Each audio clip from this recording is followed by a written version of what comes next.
Well, hello, everyone. Thank you for being here with us this morning. Um, we're coming up on the 2-year anniversary of when Donald Trump made the promise, and I quote exactly, he said, under the Trump administration, your government will pay for, or your insurance company will be mandated to pay for, all costs associated with IVF treatment, end quote. Well, all this time later, we've heard crickets from the president on any meaningful progress to keep true to his word. So I'm here today to call bullshit.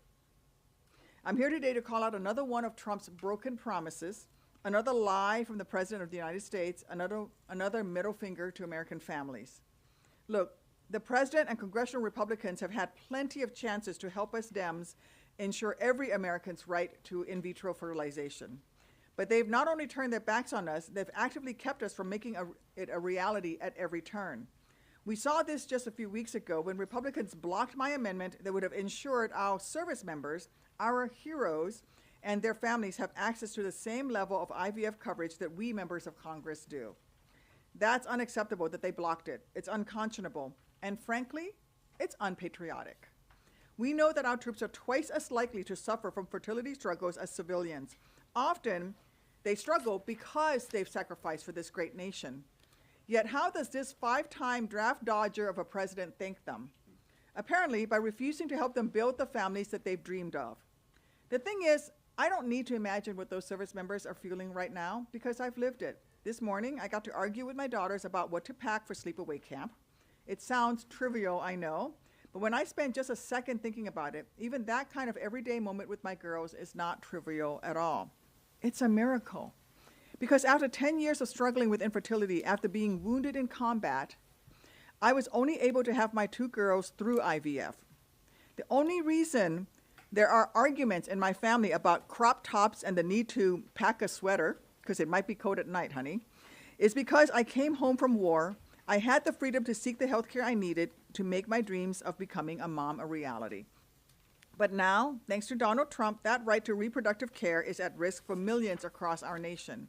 And despite his delusional claims that he is, quote, the father of IVF, he is the reason IVF is at risk in the first place, because he's the one who brags about bringing down Roe v. Wade, an action that put millions of lives in jeopardy, that forced millions of women to wonder if basic health care will be there when they need it most. Yet now he actually says that he cares about IVF? He's like a bank robber who steals cash out of the vault and flees the scene and then still expects a reward for calling 911 to report a crime. Well, we know the truth. His support for IVF is about as huge as the made-up crowd sizes at his rallies. He is to blame. He and every other Republican who cares more about staying good with Trump than about doing good for the Americans that they're supposed to be serving. Women, service members, and otherwise in this country have been through enough. What we don't need is a man who was found liable for sexual abuse, controlling what we can or cannot do with our own bodies. What we don't need are politicians who have sworn fealty to a convicted felon, treating us like we're the ones who are criminals. Listen, I wish Republicans luck explaining Trump's broken promises to their constituents this summer. They're going to have to justify why Trump promised to lower costs, why he promised no more forever wars, why he promised free IVF, then how he's somehow already broken every last one of those vows in just a year and a half since he's taken over the White House and turned it into a Marie Antoinette ballroom. And I'm sure along the way, some of those Republicans are going to run to the nearest camera to claim that their actions have simply been misunderstood, that they love IVF, just like the Democrats, despite all their actions to the contrary. Well, so to those colleagues, we're giving you yet another chance to prove that you actually do care about American families. Today, we are proud to reintroduce our Right to IVF Act, which would enshrine into law every American's right to access IVF if they choose to do so. We're not forcing it on them. We're just saying if you want to start IVF because you want to start a family, you have the right to access it. It will lower costs and it will expand coverage for military families and federal employees.